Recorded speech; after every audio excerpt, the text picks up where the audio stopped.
তৃণমূল আমলের একের পর এক দুর্নীতি প্রকাশ্যে আসছে আর স্তম্ভিত হচ্ছে রাজ্যবাসী। এবার মুর্শিদাবাদের নবগ্রামে তৃণমূল কংগ্রেসের প্রাক্তন বিধায়ক কানাইচন্দ্র মণ্ডলের বিরুদ্ধে একাধিক অভিযোগকে কেন্দ্র করে চাঞ্চল্য ছড়িয়েছে। তার বিরুদ্ধে অভিযোগ, তৃণমূল বিধায়ক থাকাকালীন রাজনৈতিক প্রভাব খাটিয়ে তিনি সরকারি ও দেবোত্তর সম্পত্তির উপর পুকুর ভরাট করে একাধিক দোকানঘর এবং বিল্ডিং নির্মাণ করেন। স্থানীয় বাসিন্দাদের অভিযোগ, এর সঙ্গে জড়িত রয়েছেন কানাই মণ্ডলের কাছের মানুষ হাফিজুল শেখ ওরফে হ্যাপি। থানায় অভিযোগ করেছি, পিডব্লিউডি অফিসেও আমরা অভিযোগ করেছি, কিন্তু তবুও এক্স এমএলএ তৃণমূলের কানাইচন্দ্র মণ্ডল নিজের প্রভাব খাটিয়ে সেই বিল্ডিং তৈরি করেছে। সেটা আপনারাও দেখেছেন, আমরা সবাই এখনও মানুষ দেখছে। 30 থেকে 35টা রুম করে সেটা চড়াও দামে বিক্রি করা হয়েছে সাধারণ মানুষের কাছে। আমরা একাধিকবার থানায় অভিযোগ করেছি কানাইচন্দ্র মণ্ডল এবং হাফিজুল শেখের নামে, কিন্তু থানায় কোনো স্টেপ নেই। দেখো, এই 34 নম্বর জাতীয় সড়ক, যেটা পরশন্ডার মোড় বলছে, সেইখানে ঠিক মোড় থেকে বাঁ হাতে দুপা এগোলে প্রায় 2 বিঘা জমির উপর ব্যবসায়িক প্রতিষ্ঠান তিনি করছেন।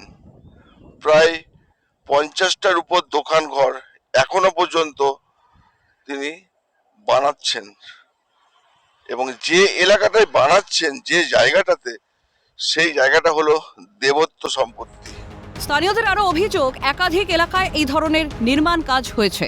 কানাইচন্দ্র মণ্ডলের দুর্নীতি একটা নয়, এই যে সামনে আমাদের হাসপাতালের সামনে পুকুর ভরাট করে এবং পিডব্লিউডি জায়গাকে ইনক্লোজ করে অসংখ্য মার্কেট করে কেনা বেচা চলছে। তারপরে আমাদের দুর্গাপূজা মণ্ডপ, যেখানে দুর্গাপূজা হয় বিনাপানি স্পোর্টিং ক্লাবে, তার সামনে একটা দেবত্ব জায়গা দখল করে 50-60 টাকার মার্কেট তৈরি করে বিক্রি করছে। চিটফান্ডের সমস্ত জমি তার সাগরের দিকে দিয়ে দালালি করে সেগুলোকে চিটফান্ডের জায়গা জাল দলিল করে বিক্রি করেছে। অভিযোগকারীদের বক্তব্য, সরকারি বা দেবোত্তর সম্পত্তি দখল করে বাণিজ্যিকভাবে ব্যবহার করা হয়ে থাকলে তার পূর্ণাঙ্গ তদন্ত হোক। অবৈধভাবে একাধিক পুকুর ভরাট করানোর অভিযোগ তৃণমূল কংগ্রেসের প্রাক্তন বিধায়ক কানাইচন্দ্র মণ্ডলের বিরুদ্ধে। শুধু দেবোত্তর সম্পত্তি না, এটা পুকুর ভরাট করা হয়েছে।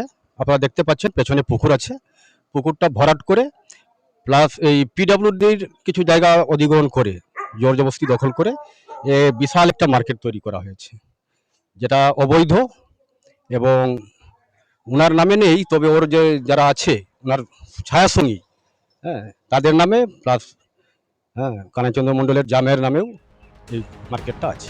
রাজ্যে ক্ষমতার পালা বদলে তৃণমূল আমলের দুর্নীতির উপর থেকে পর্দা সরেছে। দুর্নীতির কঙ্কালসার চেহারা দেখে তৃণমূলের বিরুদ্ধে আরও জমছে জনরোষ। মৃন্ময় গোস্বামীর রিপোর্ট, ক্যালকাটা নিউজ।